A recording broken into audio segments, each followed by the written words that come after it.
We're back with Bella White. The new album is A Sign in the Weather. You just heard Without Making a Sound. Before before I go to this song, uh, let me just flash back to the line in Pink Living Room where you mentioned that there's this man who has to apologize for things he shouldn't have to, because I feel like that sort of sets up where this song is going. Is Yeah. there, do you feel as though either there's this lasting damage from your past or just something fundamentally not working in your head or something like that? I mean, definitely. I think that song is about being kind of stuck in feelings from the past and like them sort of trickling into your present moment in a way that is frustrating and hard to navigate. Um, Definitely. Yeah, I feel that way. And first of all, it's not a you thing. Like everyone, I think on Of some course. level Yeah, has to deal with that reality. Um, it's human nature. I can feel it often when I can't handle the way someone is approaching me.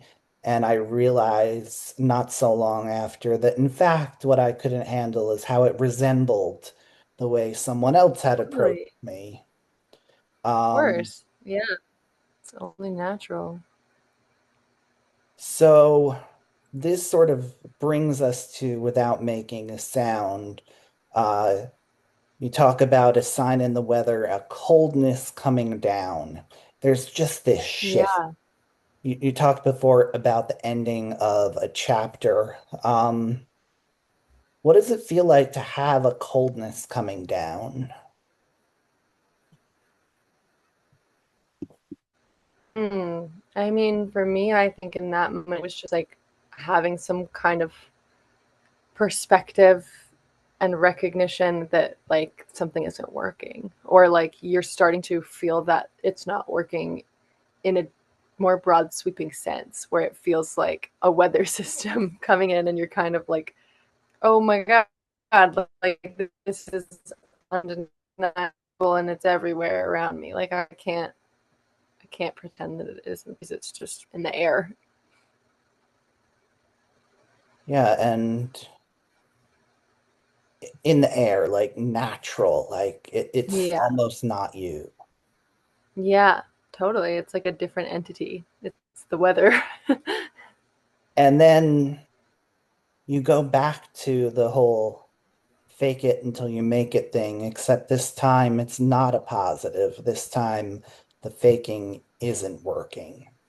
Yeah, totally. Yeah, I mean, I think this song was sort of like it's actually one of the first songs I wrote on the album, and I think it really did set the tone for just like the energy of being like, oh shit, like I have to face the music, like I said before, and I have to fake it.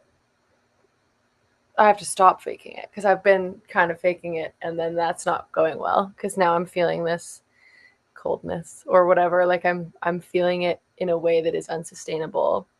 So yeah, then I had to stop. Yeah, it's sort of a sad ending to, an album where there are ups and downs, there's growth. Why did you sort of choose to end it on a not so happy note? Because I think it felt very full circle to me. Like I think it felt like it just felt like the closing number to me. Like it kind of felt like that song encapsulates like the inspiration for most of the songs or a lot of the songs. And it was one of the first ones that was born into the album. So I felt like I kind of just wanted it to exist at the end because I felt like it was almost like a callback to the beginning to me. And then when you talk about, leaving without making a sound, is that sneaking out so you don't face consequences or trying not to cause any more damage or disruption on your way out? Definitely the latter. Like it's to avoid hurting anyone, or to just, it's like a non-confrontational, kind of like conflict averse fear, but probably actually damaging in reality. And I don't think I ever successfully have left without making a sound, but tried to, or wanted to be able to. I think the sentiment is just like, this is painful. I don't want to cause pain. So I wish I could do this. But in reality, I know that I can't. So you have all of this going on. You have the full circle close of the chapter. What does the next one look like? Give me a little sneak preview because obviously you've gone and lived it. Yeah. I mean, I don't really know yet. It's coming together, but it doesn't really have much of a form yet. It's kind of little little kind of nebulous things floating around that don't really have much structure yet, but I think it's just sort of like, honestly, like round 2.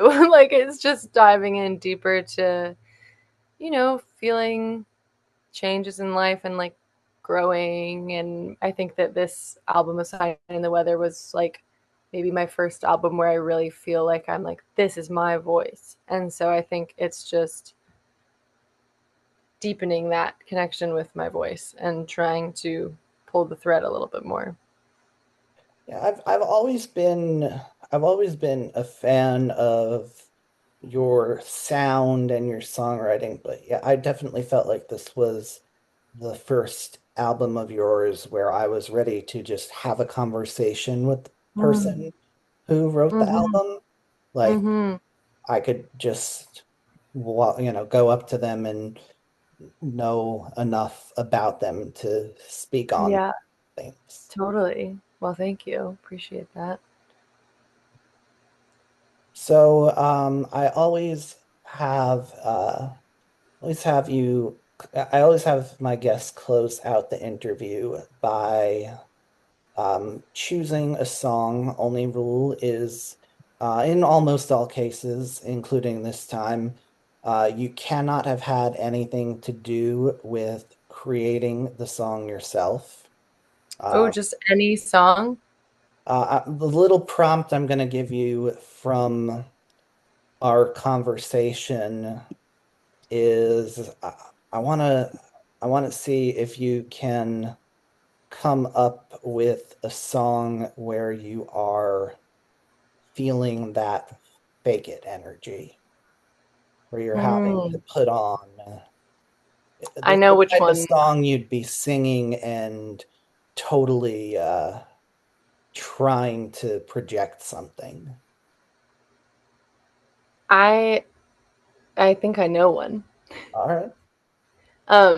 My friend Georgia Harmer has a song called "Eye of the Storm," and it's the title track actually off of an album she put out like a couple years ago, a year or so ago, called "Eye of the Storm."